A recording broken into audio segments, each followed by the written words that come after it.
Today we're checking out one of Furitek's newest and smallest ARTR trail buggies, the Titan 30. This is essentially a fully built out SCX30 loaded with premium parts tucked inside this hand-built titanium cage. Those features come at a cost because at a price of $470, that's more than you would pay for this.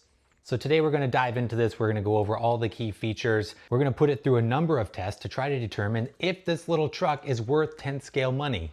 The baby Titan comes in this nifty little case here from Furitek. This is a slick little soft case. You open this up, the truck would be in here with your radio and everything. I've already unboxed it. You get some extra springs with it, and this is how it will come from the factory. So the production versions will come with this nice case. Makes a nice presentation. It also doubles as a carrying bag for your truck when you want to take it out to the rocks. Inside the case, you get the buggy itself, obviously, and you get this Dumbo RC style radio. This is the radio that we've seen in a lot of the Furitek ARTRs. Nice compact radio, fits good in the hand. This is a 4-channel unit. You've got channel 3 and 4 up here. Got your basic trim, dual rate functions, some dip switches here. Not a lot of additional functions built into this because the buggy itself is pretty minimalistic, which is fine based on what it is.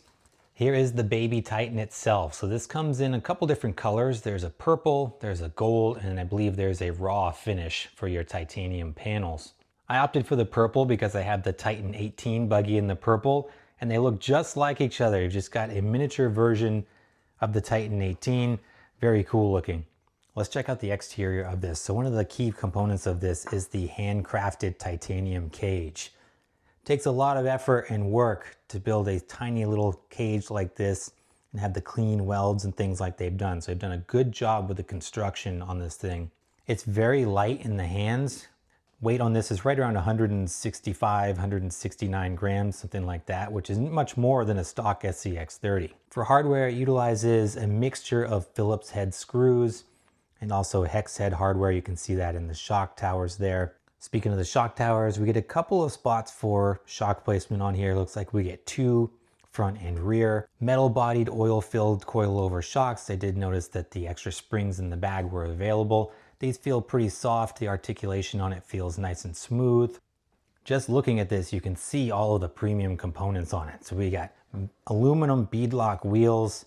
We have these nice looking 40mm tires on it. Good compound on these. They look like little baby ruptures.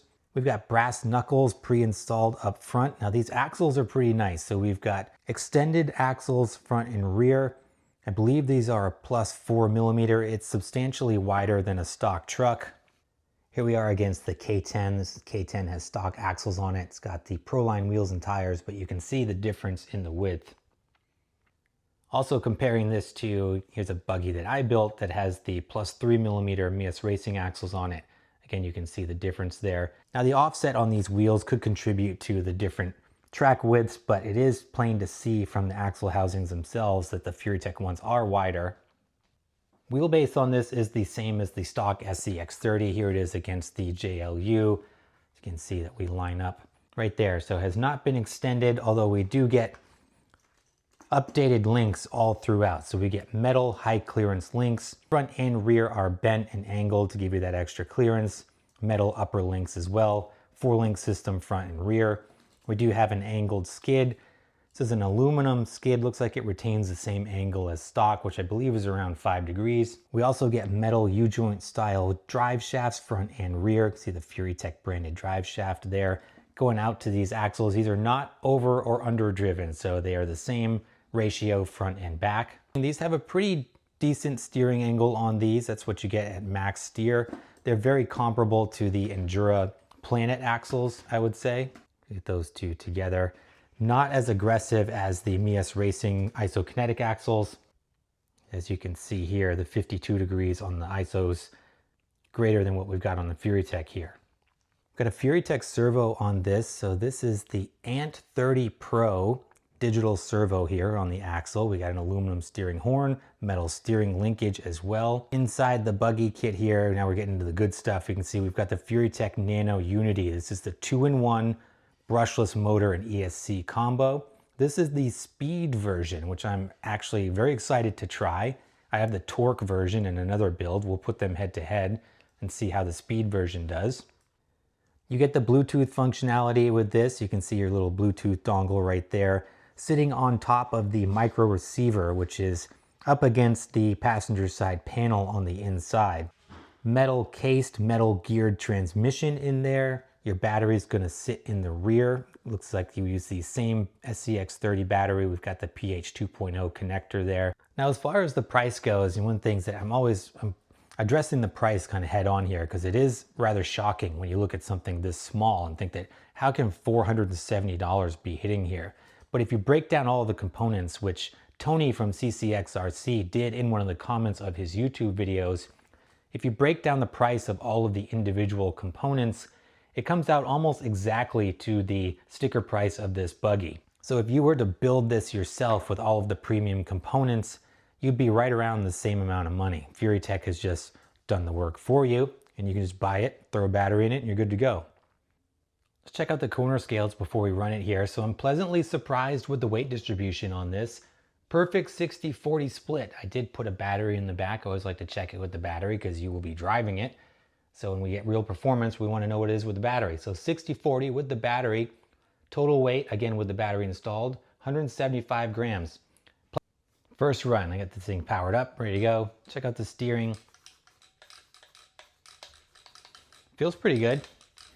I haven't gone in and changed the BEC output or anything like that with the FuriCar app. I haven't done anything to it, so I just plugged it in and here we go. Super smooth, very linear, just as you would expect. Those Unity systems work fantastic in these little trucks. Drivetrain is actually nice and quiet.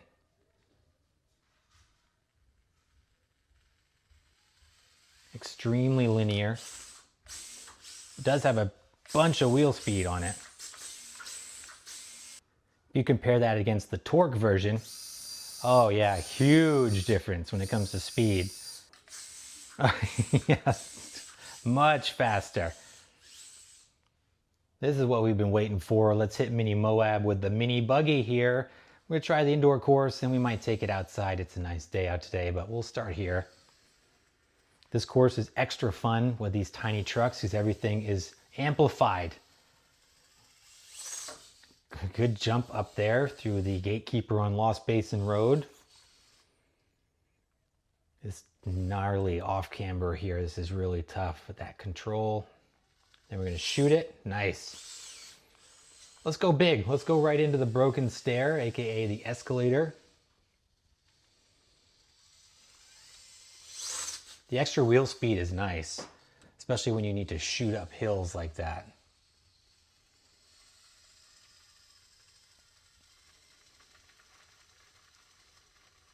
You can hear those little tires trying to grab. Try to slow crawl it first.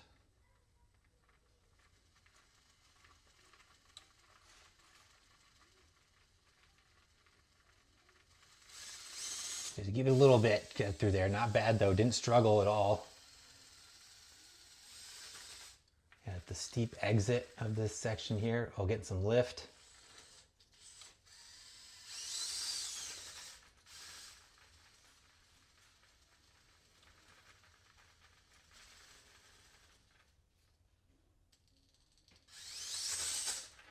Oh no! I had to pause there because my shock fell apart after one of those tumbles, but that does highlight another interesting feature here. We've got multiple positions on the axle for your shock positioning. So you can put them lower or higher on the axle. We've got two different choices here. All right, back in action here.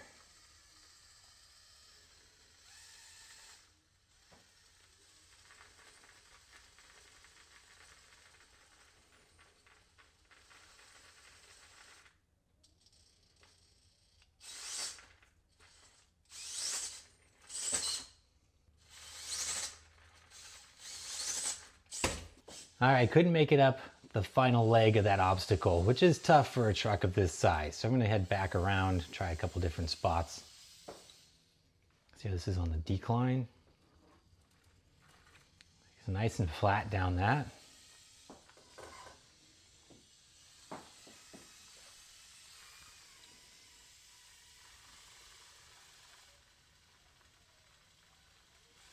I don't know if the tires need to scrub in or what, but I feel like I'm not getting the grip I was hoping for on this surface. Interesting to try this with some different tires or after I've run this a little bit longer. See if we can get out of the hot tub here. Oh, this is the standard SCX30 wheelbase, gonna make this tough. Oh, we did it though, nice. Performance on this is excellent. I mean, just like what you would expect. I have expectations for this thing based on the price and the components that are on it. And it feels really good. That speed motor, I'm impressed with the speed motor. I opted to choose the torque when I got one of these initially. One, because you can run 3S, but mostly because I just am not a wheel speed guy. But this feels like a great combination of both. I'm not gonna try Hell's Gate. We'll see if we can come up a bypass here, if I can ride this ledge.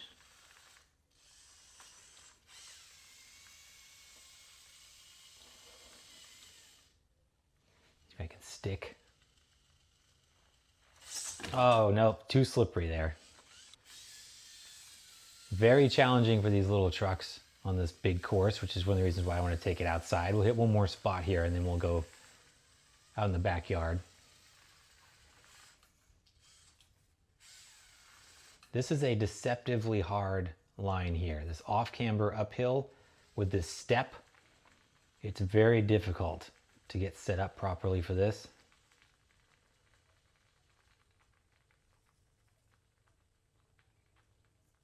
You can see you start to lift and that's going to pull your back end down right there.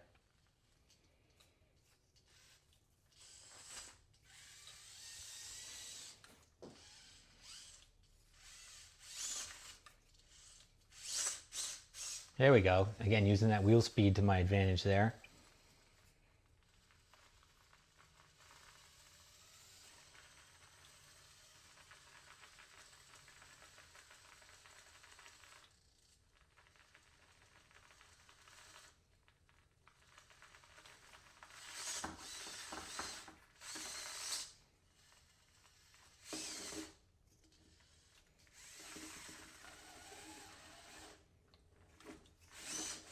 Nice job there. Feeling the power from that servo helping yanking me around.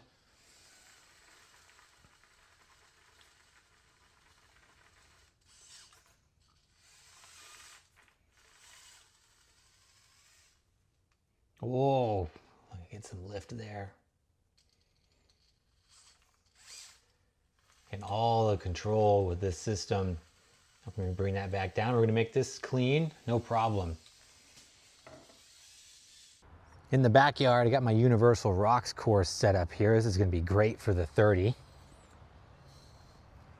The Mammoth setup here is perfect to stress these little things out, and I love having this outside. It looks super real.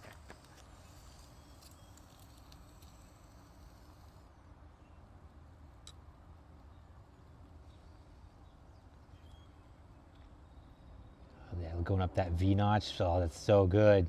Now we can really see it. It's tough to test this thing on the indoor course because it's so challenging, even for bigger rigs. Go over this puddle here.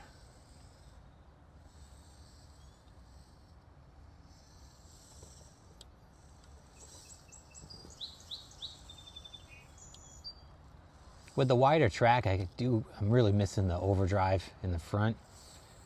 And I wish we had a little bit more steering angle. I feel like the turning radius could be better.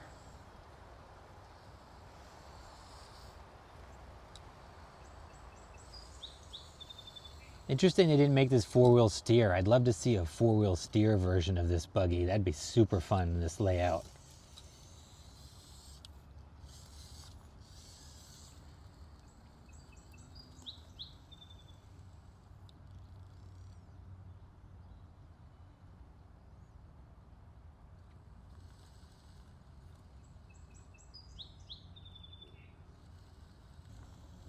Tires seem to grip really well on this Universal Rocks terrain. Oh, spoke too soon. There we go.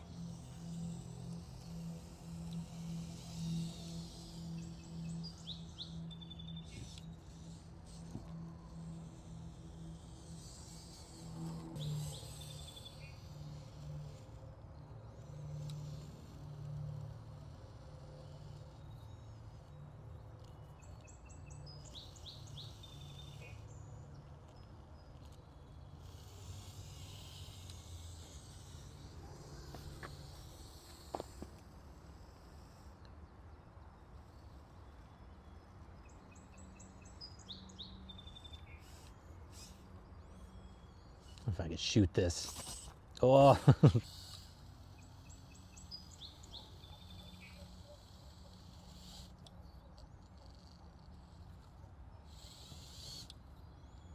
Getting hung up on the front there.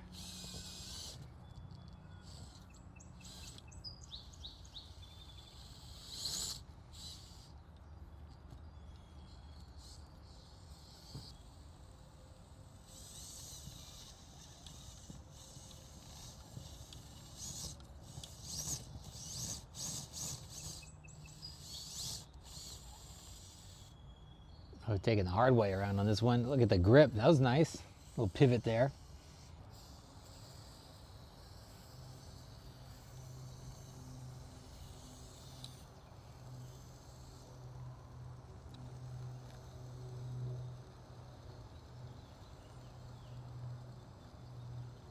A little more slick over here.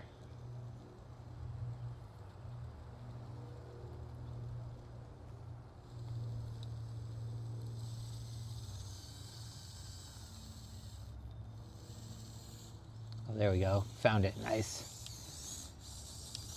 A little trouble with the breakover. It doesn't have as good a breakover as I was expecting. I benefit from some larger tires. Give us a little more clearance there.